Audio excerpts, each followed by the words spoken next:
출발 새 아침.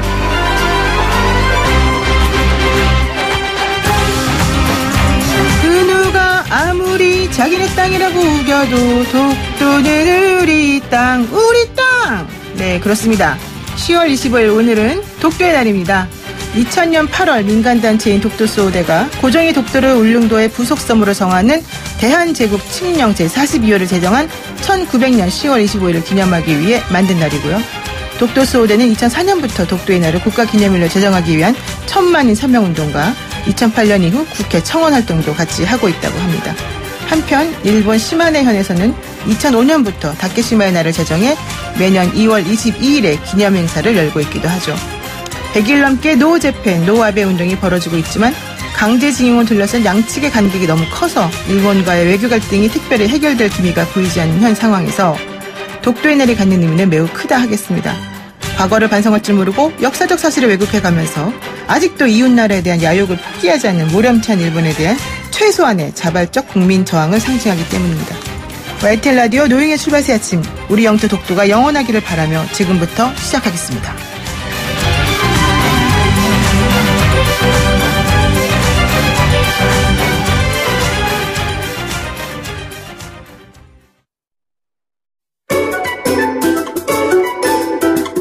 출근길 뉴스 정리해주는 친구 뉴스봇. 네, 제가 오프닝에서 독도는 우리 땅 노래를 우렁차게 불렀더니 무섭다면서 멀리 떨어져 앉으셨습니다. 이정훈 시사평론가. 안녕하세요. 네. 네, 기분은 좀 안 좋습니다. 시킬까봐. 우리 지금 보이는 라디오 이제 오늘부터 좀 제대로 가동할 거예요. 한번 인사 좀 해주세요. 저쪽 카메라에다. 네, 저도 시킬까봐 무서워서 좀 앉았습니다. 네, 안 시킵니다. 걱정하지 마십시오. 네. 자, 첫 번째 이슈부터 한번 들어가 볼까요? 이낙연 총리와 아베 총리의 회담. 성과가 있었던 건가요? 없었던 건가요? 우리 쪽에서는 그래도 성과가 좀 있었다라는 평가가 많은 반면에. 아, 그래요? 일본 쪽의 언론 보도는 조금 기류가 좀 다르긴 합니다. 어찌됐건 네. 어제 오전에 11시 11분부터 한 21분 정도 회담을 가졌습니다. 네. 예전보다 좀 길어졌죠? 회담 뒤에 조세영 외교부 1차관이 이제 브리핑을 했는데요. 그러니까 일단 이 양국이 중요한 이웃 국가로서 한일 관계의 어려운 상태를 이대로 방치할 수 없다는데 인식을 같이 했다. 네. 그리고 북한 문제 등과 관련해서도 이 한미일 공조가 중요하다는데 인식을 같이 했다. 이렇게 이제 설명을 했고요. 네. 아베 총리가 국가 간 약속은 지켜야 한다는 기존 입장을 거듭 밝힌 것으로 이렇게 알려지고 여기에 대해서 이낙연 총리는 일본이 그런 것처럼 한국도 1965년 한일 기본관계 조약과 청구권 협정을 존중하고 네. 준수해 왔으며 앞으로도 그렇게 할 것이다라고 이제 얘기를 했다라고 이렇게 지금 전하고 있습니다. 이 총리가 문재인 대통령 친서도 전달을 이제 했죠. 네. 아베 총리는 감사의 뜻을 전달했다고 하고요. 이 총리는 귀국 기자간담회 때 간헐적으로 이어져온 대화가 공식화됐다. 그리고 아베 총리의 발언 속에 정식으로 인정받았고 이 대화가 지속돼야 한다고 했으니까 공식화됐다는 것이다. 그래서 대화에 좀 더 속도가 나지 않을까 기대한다라고 평가를 했습니다. 일본 외무성은 회담 후 이제 보도자료를 냈는데요. 네. 그 아베 총리가 역시 국가 간 약속 준수를 요구했다라는 내용을 강조를 좀 했습니다. 그리고 일본 언론 쪽에서는 대체로 큰 진전은 없었다. 의례적 만남이었다라는 또 보도가 좀 나오고 있고요. 문 대통령의 친서 내용 중에 그러니까 정상회담 제안이 들어있다라는 보도도 나오고 있습니다. 네. 또 이 총리가 한일 정상회담에 대한 기대를 표시했지만 아베 총리는 묵묵부답이었다는 보도도 있네요. 사실 이들을 방치하면 안 된다 이 말은 했지만 그래서 어떻게 하겠다는 거냐는 없으니까 아주 많은 성과가 있다고 보긴 좀 어려운 것 같긴 한데요. 그래도 그렇죠. 일단은 대화 채널을 계속 유지하기로 한 거는 긍정적으로 평가를 해야 되겠죠. 그렇군요. 네. 단추를 좀 꿰다 이렇게 보시는 입장인가 봐요. 네. 네, 좋습니다. 앞으로 어떻게 될지 한번 보겠습니다. 그리고요. 오늘 우리 정부가 WTO 개도국 지위를 공식 포기할 것으로 알려졌다. 이런 소식도 있습니다. 네. 예, 1996년 OECD 이제 가입을 했습니다만 농업 분야만 예외적으로 개도국 특혜 인정을 계속 받아왔죠. 네네. 그런데 이 트럼프 미국 대통령이 지난 7월 달에 소위 잘 사는 나라들이 개도국 지위를 이용해 특혜를 받아서는 안 된다. 90일 내에 포기하라라고 압박을 했어요.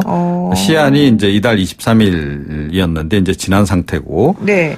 지금 미국의 이런 압박에 굴해서 브라질, 대만, 아랍에미리트, 싱가포르 이런 나라들도 다 개도국 지위를 포기를 했습니다. 네. 그런데 이제 우리 정부 같은 경우에는 오늘 이 대외 경제 관계 장관 회의를 열어서 이 문제 논의를 하고 네. 정부 합동 브리핑을 이제 9시쯤 열 것으로 예상이 지금 되고 있는데요. 그래서 네. 이제 공식적으로 포기 선언을 할 것으로 이렇게 전해지고 있습니다. 네. 그 이제 배경은 역시 아무래도 추가적인 보복 같은 게 있을 가능성이 높잖아요, 지금. 네. 미국이 중국에 대해서 보인 그런 일련의 행보를 보더라도 그렇고, 그런 우려 때문에 이제 일단은 이제 포기를 하는 거고요. 문제는 이제 농업 분야인데 이와 관련한 대책도 내놓을 것으로 일단 보입니다. 농민단체들은 지금 계속 이 개도국 지위 유지해야 한다. 라고 좀 주장하고 있죠. 엊그제도 좀 이야기를 했습니다만. 네. 지금 이분들이 지금 6대 항목을 지금 정부에 요구하고 있지 않습니까? 총리를 위원장으로 한 특위 설치해 달라.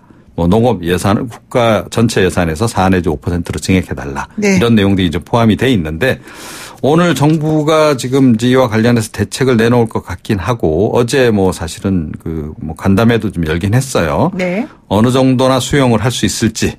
이게 좀 관심사고 만약에 이게 기대에 미치지 못하면 지금 대규모 농민 집회도 지금 이제 예고가 돼 있는 상황입니다. 우리 정부는 WTO 개도국지가 이 농업 부분에 한정되기 때문에 포기해도 그렇게 아주 당장 큰 불이익은 없을 거다 이런 얘기를 하긴 했는데요. 국가 경제 전체적으로 큰 피해가 있다라기보다는 농업 네. 분야가 이제 피해가 좀 있는 거죠. 농민들을 어떻게 보호할 것인가도 생각해 봐야 되겠네요. 네.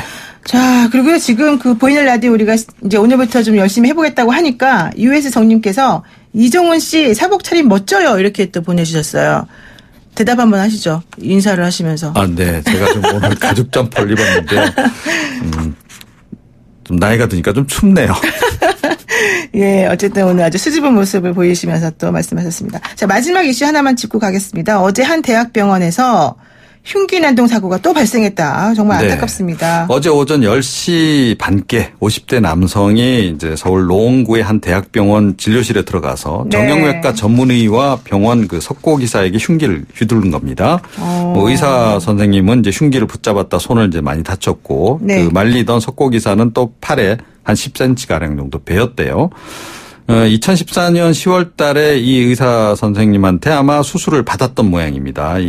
남성이. 네. 근데 수술 뒤에 별로 상태가 안 좋다. 그래서 이제 손해배상 청구 소송 제기를 이제 한 거고요. 의료 분쟁으로 간 거죠. 네. 2심에서 패소를 했고 그 이후에 와서 한 차례 항의를 했고 결국 또 패소 판결이 확정이 되니까 이번에 범행을 한 것으로 이렇게 좀 알려집니다. 현재 경찰이 이제 현행범으로 체포해서 구속영장 청구 예정인데요. 네. 국회가 지난 4월에 고 임세원 교수 사건 계기로 해서 지금 의료법 개정안을 통과시키지 않았습니까? 네네. 여기 보면 이제 병원의 보안 인력 배치라든가 관련 장비 설치를 의무화하는 이런 것들이 좀 이제 포함이 돼 있는데 아직 병원 현장에서는 큰 변화가 없는 게 아닌가. 그러니까 이런 사고가 또 재발한 게 아닌가. 그렇죠. 이런 생각이 좀 듭니다. 네. 네, 병원 당국에서 좀 신경 좀 써주셨으면 좋겠습니다. 네, 정말 의사분들 안심하고 의료에 전념할 수 있기를 바랍니다. 예, 오늘 말씀 여기까지 듣겠습니다. 네. 네, 고맙습니다. 지금까지 이종훈 시사평론가였습니다.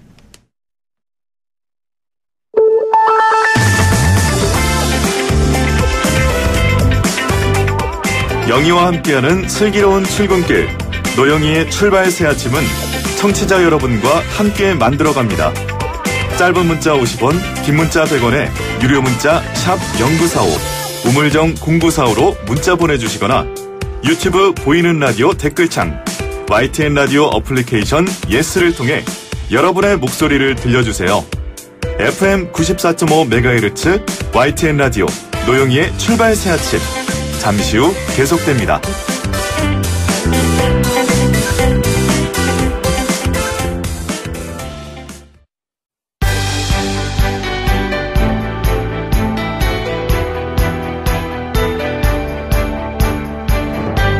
한국 정치를 풀어내는 토론 사이다. 한국 정치를 풀어내는 토론 사이다. YTN FM 출발 새 아침. 여의도 중계석.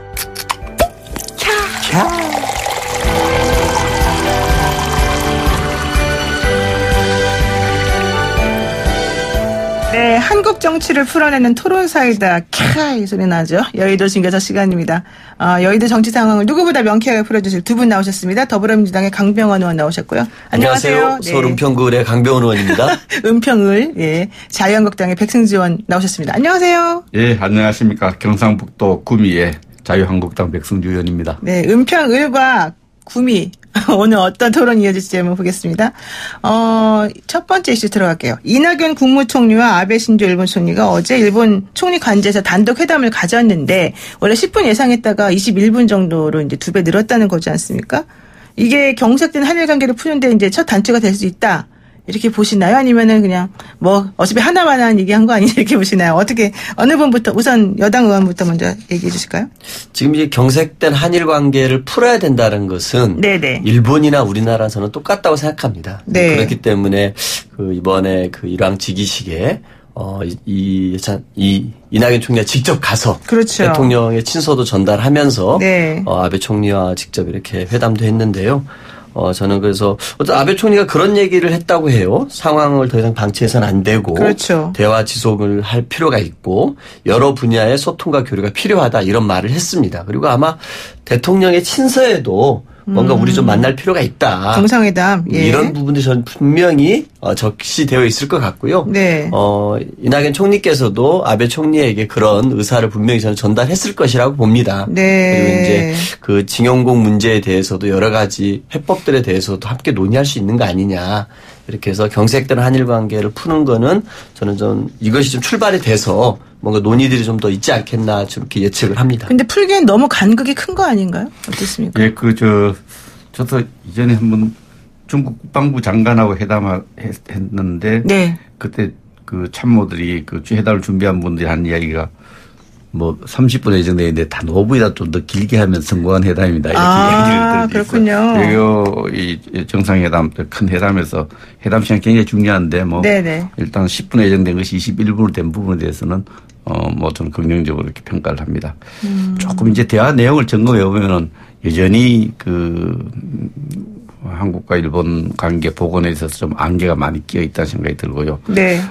이대로는 안 된다는 인식은 공유하는데 아베는 특히 우리 대법원의 판결 배상 문제에 관해서는 굉장히 이전의 입장을 견고하게 갖고 있었고요.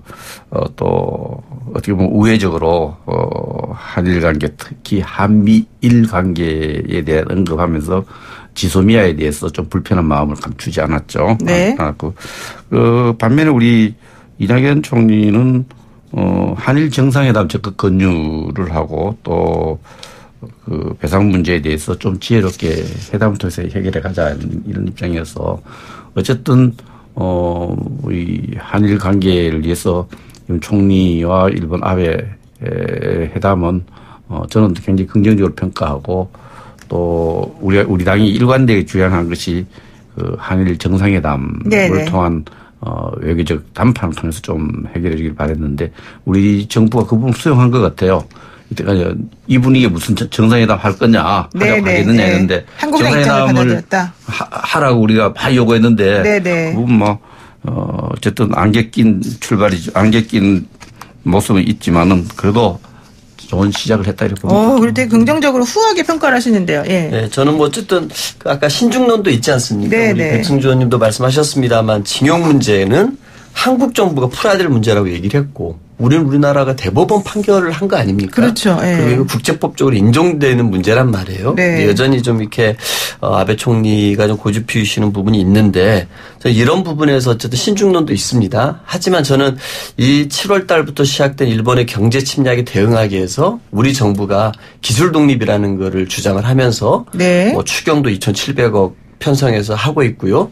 또 국회에서도 지금 소재 부품 장비 산업에 대한 어떤 특별법도 만들어서 논의하려고 하고 있고 네. 여기에 대한 예산도 내년에 많이 배치가 되어 있는데요. 저는 이 기회에 어쨌든 우리 대한민국이 일본으로부터 기술 독립하려고 하는 여러 시도들이 되고 있는 것. 이것은 저는 멈춰서는 안 되고 네, 더 네. 가속화해서 챙겨갈 필요가 있다고 생각합니다. 네, 기술 독립 또 이제 외교 그 선 다변화라 그래야 되나요? 그런 게 구입하는 거 관련해서. 수입처 다변화. 네, 수입처 채널 다변화. 근데 우리 정부가 지금 국내적으로 이렇게 일본과의 어떤 강경한 입장을 내놓고 저는 이거는 일본에 그냥 일본에 가서 또 정상회담 하자 그러니까 원래 그래야 되는 거 아니에요? 외교가? 원래 그렇습니까? 예, 맞습니다. 네. 예. 아니 융통성 있게 해야죠. 국내 근데 메시지와 대일 직접 메시지가 조금 뭐 그렇죠. 부분 외교 기술로 네. 봅시다. 어쨌든 근데 저는 이 아베의 행동으로 봐서는 뭐 썩 그렇게 단기간 내에 뭔가 해결될 것 같지가 솔직히 않습니다만은 그래도 열심히 한번 해보는 걸로 하죠. 자, 그런데요. 또 이제 어제 되게 중요한 일이 있었습니다. 조국 전 법무부 장관의 부인 정경심 동양대 교수가 구속됐다. 여당은 침묵 속에 재판 결과를 지켜봐야 된다 이런 입장인 것이고 야당은 조국 전 장관으로 이제 수사의 그 전선을 넓혀야 된다 이런 얘기인데요. 우선 승리했다고 자축도 하셨던 자유한국당 의원들 입장에서 어떻게 보시는지 한번 여쭤볼게요. 자축이라는 표현은 좀 과거요. 예. 저는 일관되게 입장을 장관 부인이라 해서 특별 혜택을 줘서도 안 되고 특별한 불이익을 줘서도 안 된다. 네. 이런 입장을 갖고 있었는데 검찰이 구속영장을 신청하면서 11개 혐의를 했는데 구속영장 심사 과정에서 그 예비적으로 인정한 부분을 제가 눈여겨봅니다. 네. 이 부분 또 그 혐의 내용 중에 상당 부분이 경제공동체 이건 현 정부가 만든 논리입니다만 경제공동체 논리에 따르면은 조국 장관과도 의심할 여지가 있는 부분이기 때문에 뭐든지 철저히 수사해 주길 바라는 게 우리 당의 일관된 입장이었고요. 자축은 아니다? 아니고요. 그건 하나의 그 상임위원회 활동에 대한 어떤 당대표들의 평가 이런 부분이 언론의 자축으로 보였던 부분인데 전혀 아니라는 말씀을 드리고 싶고요. 이 정치적 의미를 저는 이렇게 봅니다.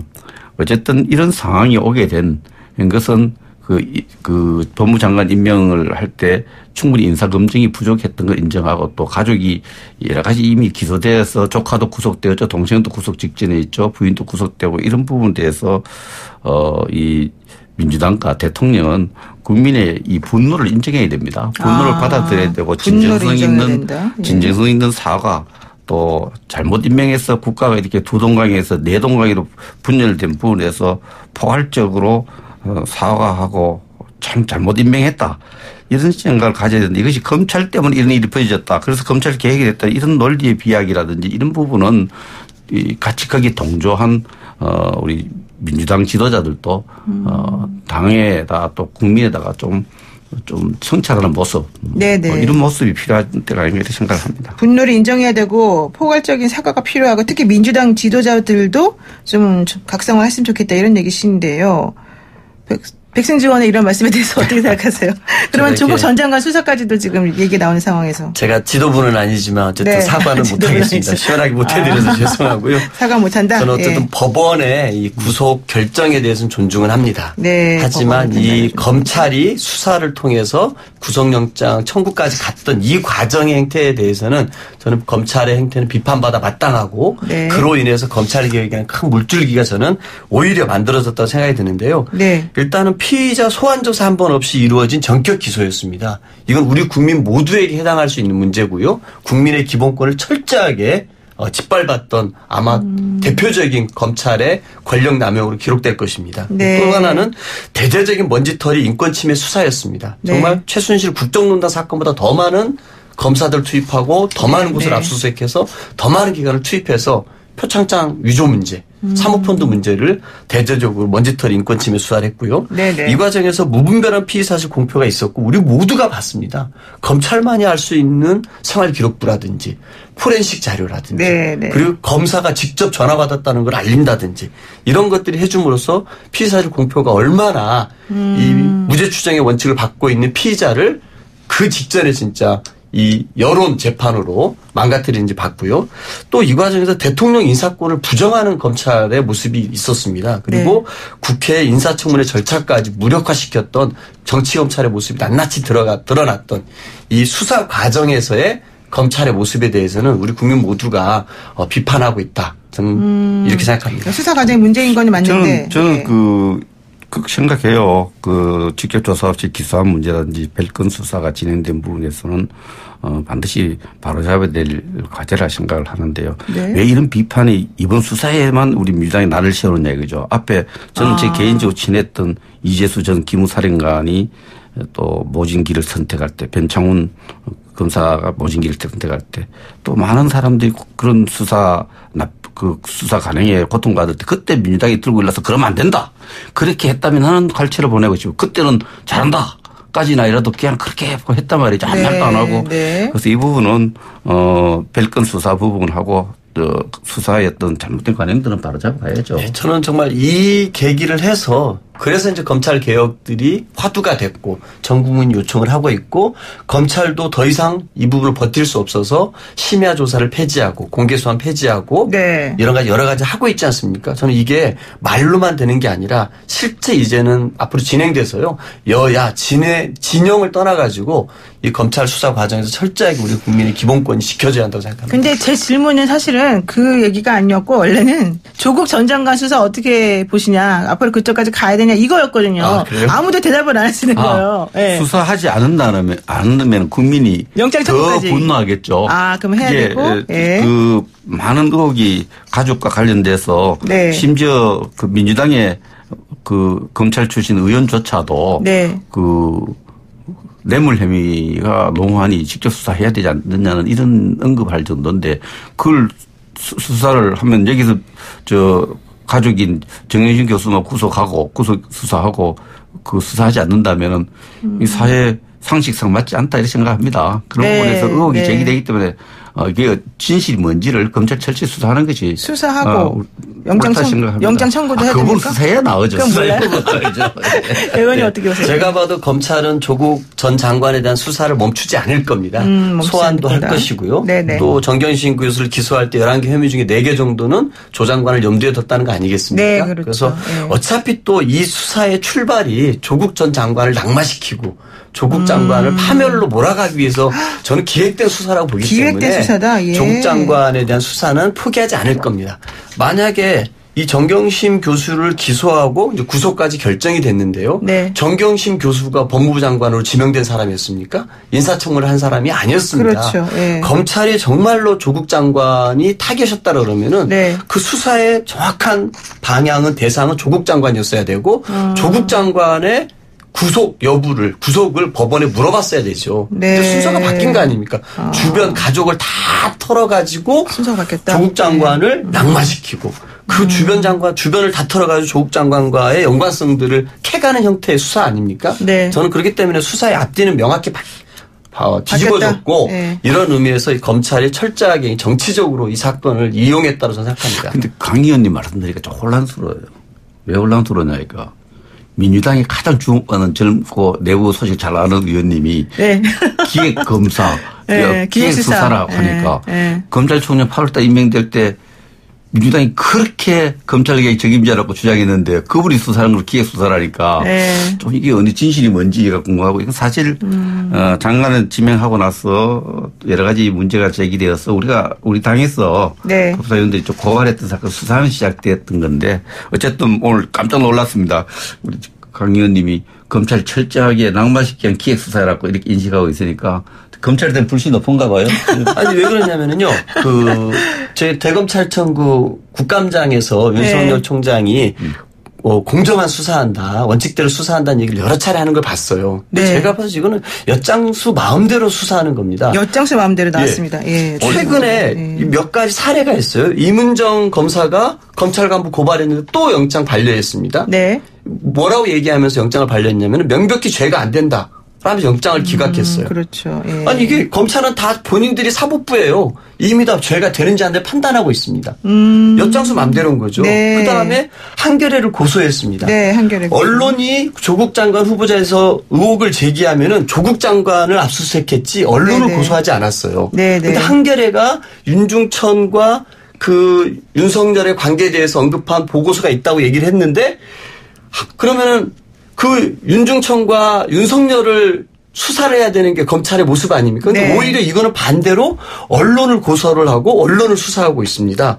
이탄희 전 판사에 대해서 정관유가 있었다고 얘기를 하니까 근거 제시하라 막 겁박을 하고 있습니다. 겁박, 유시민 예. 이사장을 허위사실 유포 혐의로 수사에 어제부터 착수를 했어요. 나경원 원내대표 자녀 입시 비리만 보십시오. 얼마나 많은 고발들이 진행됐고 4차 고발까지 수많은 있었죠. 의혹이 네. 제기됐습니다. 그런데 이거에 대해서는 하나도 수사를 안 해요. 이거는 정말 공정한 수사라고 누가 보겠습니까? 이렇기 때문에 엿장수 마음대로 수사하는 지금 거죠. 제가 걱정되는 게 네.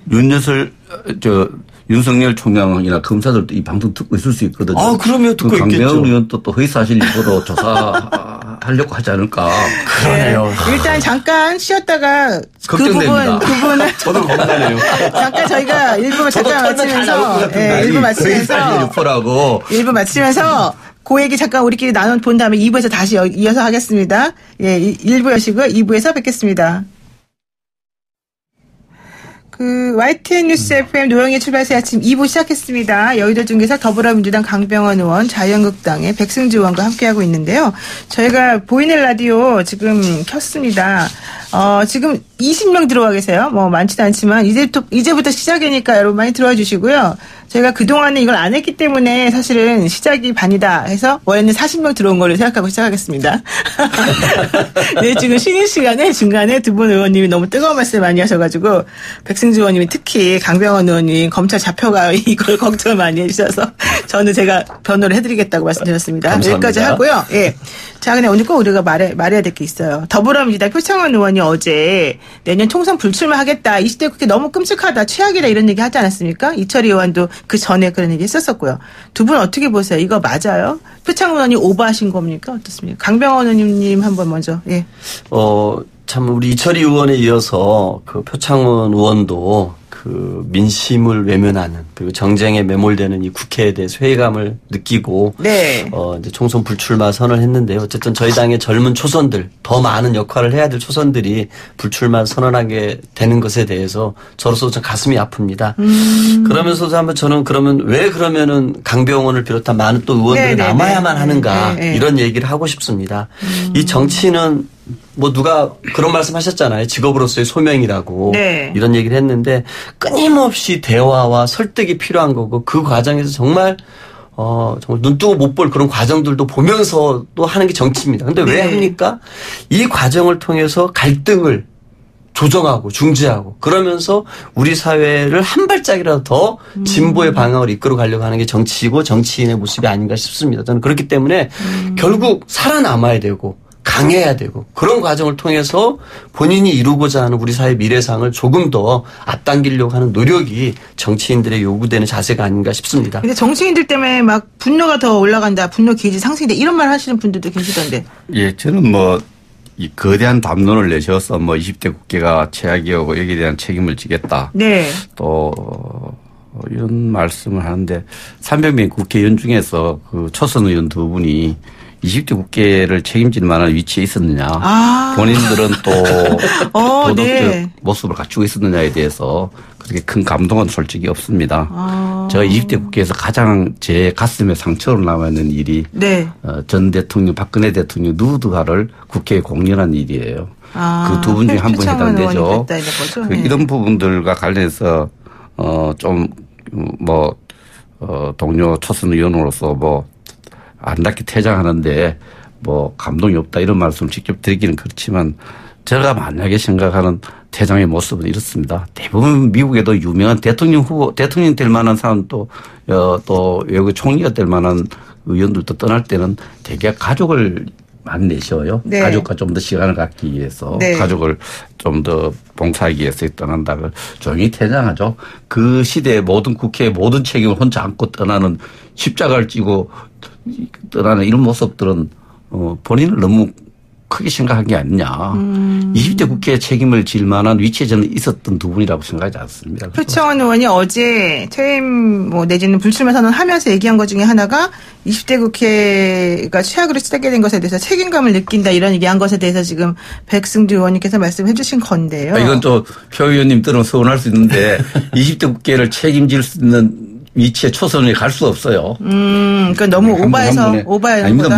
본인도 그렇게 생각하고 있었는지 모른다. 큰 꿈을 갖고 네. 돌아가셨는데 안 바뀌어서 그런지 제가 느낄 때는 네. 초선 의원이 할 수 있는 역할이 그렇게 크지 않아요. 네. 20대 국회 전반의 운영에 책임을 지겠다 할 정도로 막 우리 역할이 그렇게 주어지지. 그렇군요. 맞습니다. 지금 유튜브에서 우리 단지님께서요. 참된 사회는 올바른 정치로부터 시작됩니다. 이런 얘기 하셨는데 정말 맞는 말씀인 것 같고요. 말씀하실 거 있어요? 예. 저는 보면은 지금 이제 저는 표창원 의원님이나 이철희 의원님 20대 국회 초선으로서 많은 역할을 했다고 생각하고요. 새로운 정치의 모습을 많이 보이려고 했습니다. 네. 그분들이 그 모습을 인정을 해야 됩니다. 하지만 오히려 이런 분들이 힘들지만 남아야 우리 정치의 희망을 우리 국민들에게 주는 건 아니겠습니까? 네. 오히려 정말 정쟁에 매몰된 국회를 떠나기보다 힘들지만 남아서 바로 세우는 노력. 이게 진정한 정치인의 길이 아닌가 싶고요. 정말 정말 싸우는 국회, 정쟁에 매몰된 국회, 민심을 제대로 반영하지 못한 국회에 대한 책임은 정말 많은 분들이 있습니다. 떠나야 할 분들은 떠나지 않고 정말 우리 사회에서 국민들이 바라는 새롭게 정치해주기 바라는 분들이 떠나는 게 너무 안타까운 현실입니다. 두 분도 원래 책임 절대 불출마 선언 안 할 것 같아요. 아니 잠깐만요. 불출마 선언은 나중에 얘기하시고 일단 두 분도 책임은 있으신 거잖아요. 20대 국회. 예, 그렇습니다. 300분의 1이 될지 300분의 5가 될지 현 국회가 국민에게 분노를 만들고 혈압 오르게 한 부분에 대해서 늘 미안하게 생각하죠. 늘 안타깝게 생각하고 우리도 거기까지. 이런 고민을 한순간도 안 하는 건 아니고 한 번씩 하죠. 이런 비슷한 퇴장하는 분들의 고민을 왜 안 하겠습니까 하는데 우리 강 의원님 말씀대로 그것이 지고지선이냐는 또 다른 고민의 문제죠. 예, 자 마지막 이슈 하기 위해서 제가 말을 잠깐 여기까지만 중단하겠습니다. 어제 임태훈 군 인권센터 소장이 황교안 대표의 계엄령 문건 개입 가능성 주장을 한 데 이어서 윤석열 당시 서울중앙지검장이 이 불기소 처분과 관련해서 직인을 찍으면서 이 사건에 대해서도 책임질 만한 행동을 한 거 아니냐 이런 얘기를 했습니다. 오늘 키워드는 책임인 것 같은데요. 이 부분 어떻게 보시는지 우선 어느 의원님 먼저 말씀하실까요? 예, 임태훈 군인권센터 소장을 국회에 증인을 출석시킨 장본인이 접니다. 예. 지난해 2차례 저희들이 국회에 출석을 시켜서 군사 이기업 비밀이 문건을 계엄 문건을 왜 인터넷에 게재했느냐를 따지려는데 출석을 안 했어요. 불출석에 따르는 국회법으로서 우리 상임위에서 국회 고발된 상태예요. 원래도 안 나올지 모르지만 그 사안을 더 따지기 위해서 물었는데 국회 증인은 나오면은 묻는 말에 대답해야 되는데 정치 행위를 한 거죠. 역대급 저는 코미디다 생각을 하고요. 역대급 코미디다. 예. 증인이 나와서 국회에서 이렇게 특별 기자회견하고 대답하고 이보다 더 큰 코미디는 이 역대 코미디가 만들어낸 이국 군사 기밀을 민주당의 우리 또 국회의원님들이 정치적 공세로 민당이 활용하는 것에 대해서 그것도 매우 좀 코미디다 이렇게 생각을 하고 다 코미디군요. 이철희 의원이 사실 계엄 문건을 처음 먼저 했는데 이게 정말 잘못된 문법이다. 정치 문법이다. 이것을 우리 임태훈은 그렇게 할 수 있지만 시민단체는 격하게 이렇게 이야기할 수 있지만 의문을 제기할 수 있지만 우리 정당에서 그렇게 하는 건 좀 낡은 정치다. 낡은 정치다. 이렇게 이게 제가 어느 정도 파악을 해가고 있습니다만은 이게 성명서를 내면서 임태훈 소장이 황교안 대표를 걸고 넘어지고 또 검찰총장을 걸고 넘어지기 때문에 황교안 대표와 윤석열 검찰총장의 흠집 내기 위한 고도로 기획된 정치 행위다. 저는 그렇게 보고 여기에 대한 후폭풍이 있을 거기에 대한 책임도 지우는 그런 과정이 진행되지 않겠나 그러니까 황교안 대표와 윤석열 검찰총장을 흠집 내기 위해서 고도로 기획된 정치 행위를 지금 임태훈 인권센터 소장이 하고 있는 거다. 예, 임태훈 소장이 그 문건을 쉽게 입수할 수 있는 문건은 아니거든요. 제가 파악하고 이런 그 당시 합수단이 확보한 문건으로 알고 있습니다. 합수단 문건이 어떻게 그렇게 하든지 합수단이 간 문건 우리 달라도 안 주는데 그런데 궁금해하고 있습니다. 네, 그렇군요. 강병원 의원님 어떠세요? 일단은 우리 고도로 기획된 정치행위다. 백승주 의원님께서 박근혜 정부에서 국방부 차관하셨는데 구할 수 없는 문건이라 하니까 그 원본은 있는 건 사실이네요. 원본이라고는 하더라고요. 원본이네요. 좀 어느 정도 파악하고 있어요. 그 합수단이 다 파악하고 있는 문건이에요. 그렇죠. 저는 그 문건을 이렇게 보면서 이건 철저한 내란 예비 음모가 아니었나. 철저한 내란 예비 음모다. 철저한 굉장히 우리 구체적으로 디테일하게 실행 계획들을 촘촘하게 짜놓은 내란 음모 계획서가 아니었나 이런 생각이 들었고요. 저는 이거를 지금 이렇게 보면서 이제 그 계엄령 문건수사 불기소 통지서에 중앙지검장의 직인이 있었다 없었다 직이 찍혀 있었다는 거 아닙니까? 이거 가지고 막 논쟁도 많이 되고 있는데 그렇죠. 저는 이것도 이게 이 엿장수 맘대로라는 생각이 듭니다. 왜 그러냐면은 네. 동양대 표창장 문제를 볼까요? 네. 그 문제가 나왔을 때 직인이 찍혀 있었다. 네. 총장 직인이 찍혀 있었다 그러니까 최성희 총장이 기억이 안 난다고 했습니까? 그렇죠. 안 난다고 했더니 바로 소환도 없이 전격 기소해버리지 않았습니까? 네, 이거 네. 위조했다라고. 네. 근데 그때 위임 전결이라는 게 있다. 직인이라는 거 어떻게 총장이 다 찍느냐라고 얘기를 했습니다. 네. 이것도 똑같습니다.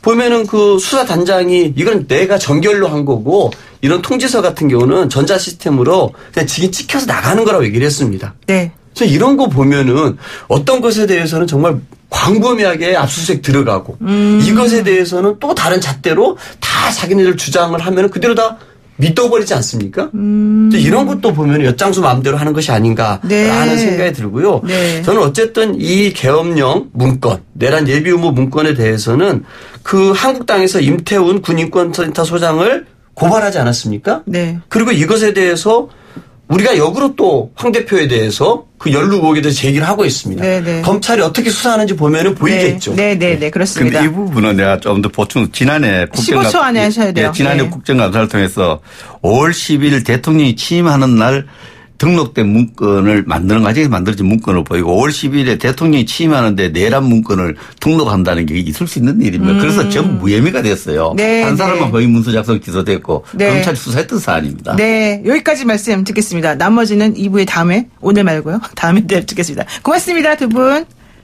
인사를 해주셔야죠. 감사합니다. 예, 감사합니다. 네, 또 걱정되지만 감사합니다. 네. 잘 보호해 지금까지 주세요. 더불어민주당 강병원 의원, 자유한국당 백승주 의원이었습니다. 고맙습니다. FM 94.5MHz YTN 라디오 노영의 출발 새 아침. 지금 보이는 라디오 하고 있고요. 여러분 8시 뉴스 들으신 다음에 10분에 돌아오겠습니다.